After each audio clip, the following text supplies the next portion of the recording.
பட்டாசை எவ்வளவு சேஃபா பாக்குறோமோ அதே மாதிரி நம்மளும் சேஃபா இருக்கணும். மொபைல் போன்ஸ் அப்புறம் பர்ஸ் நகைகள்லாம் கொஞ்சம் பத்திரமா பாத்துக்கோங்க.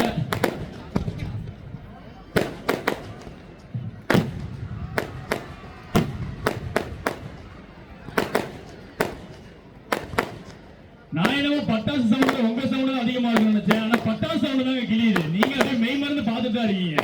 ஒரு கிளாப் இல்ல, ஒரு சவுண்ட் இல்ல, ஒரு பலத்த கைது இல்ல, ஒரு சவுண்ட் கொடுக்கலாமா?